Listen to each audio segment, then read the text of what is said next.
आज्ञा जय जगन्नाथ। जय जगन्नाथ। आपण कोउटू आछंती आपणकर नाटा कोन आपण कहंतु। ना चंद्रकांत महापात्र मु कटक आसी तो या पूर्व मु अनेक थर आसी पुरी बुलिया को जगन्नाथ दर्शन भी करी किंतु आज जो अनुभूति माने कहया गले तो मुझे आसी बुलायापी पूरी एमती बुलिकी जी बोले कि गत काली किसी रिस्ट आसाला मैंने मो कम दम नहीं तो मु ठाकुर डाकी पलि आसली प्रभु मत आप निज माटी जब मत आप जगह देवे तो ये मैंने कृपा करूँ तो से हिसाब से आसली आसला मोर मैंने जॉब भी होगा गवर्नमेंट हॉस्पिटल तो पूरी हॉस्पिटल जॉब होगा तो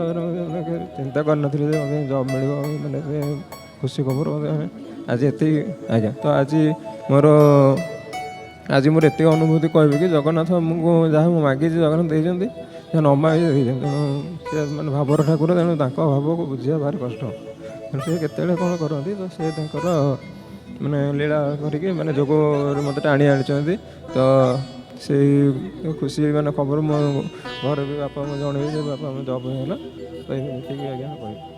आज्ञा आज्ञा निश्चित भाव में आम महाप्रभु श्री चरण जय जगन्नाथ टीवी सपरिवार तरफ नवेदन करूँ महाप्रभु एमती ही आपण कृपा दृष्टि सब वर्षौ था आप जय जगन्नाथ टीवी देखते घर आज्ञा मु घर जो जाए छुट्टी गाँव गले घर बस टी देखे टी जगन्नाथ सीरियल पूरा देखे दिन बेले सका सन्ध्या 3 टाइम देखे तो मतलब खुशी लगे मैंने बहुत भक्त अनुभूति मत मैंने मैंने जाना मैंने भगवान कथा सहज कहते नहीं कि जय जगन्नाथ टीवी एति मैंने कर सुविधा कर